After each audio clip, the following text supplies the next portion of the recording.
What we try to do at Lexicon is to first develop the personalities, attitudes, and images of our clients. It's almost like you have a local idea, and then you say, now, can we apply it globally?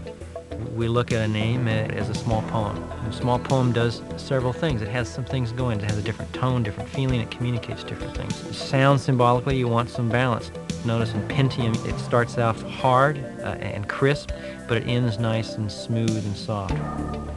We were fortunate to work with Intel at a time where they represented the first microprocessor company that was going to brand something, so we had this opportunity to really bring something new to the marketplace. We took some meaningful word parts to create a whole new word. Because of the product's performance and, of course, their marketing efforts, they have created probably the most recognized brand in the world today in high technology. There is an art to it. This is part of the marketing world, and marketing is an art.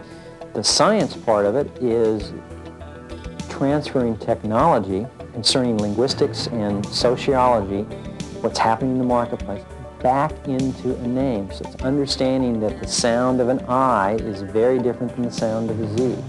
And if you're creating a fast-acting pharmaceutical, you're probably better off working with the sound of a Z than the sound of an I.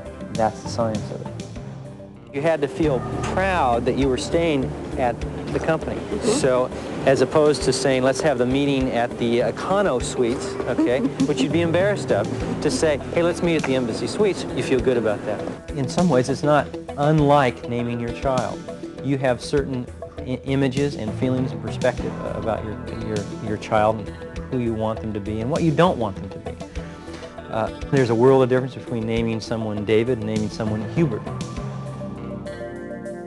Just another day in the outback. They took the idea of the western, rough Australian outback and put it right into their advertising campaigns and really bonded the name with the campaign, and now it becomes one image with consumers, and it's done really well in the marketplace. A name is your calling card. It sets something in motion. It is what people react to in the marketplace. They wanted another brand like their Dockers brand. Here we have sound symbolics in action, something that's smooth and easy and fast. There's nothing that Slates has in common with a pair of jeans. There was power note, high note, psi note. For the most part, all those notes actually were taken.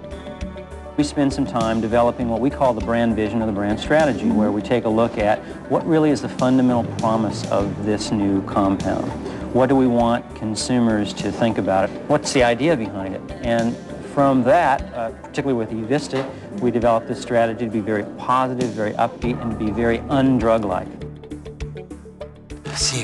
We actually coined the word, and by looking for sharp sounds and sharp letters like that I and that A there and that fast Z. Right. Also, there's very few beverages that start with a Z. Z.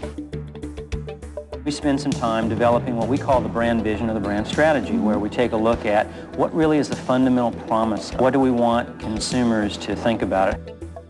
Our process is the engagement. We have a lab where we use linguists to put together sound parts and word parts so that you combine things very efficiently, matching the stress and rhythm of natural language.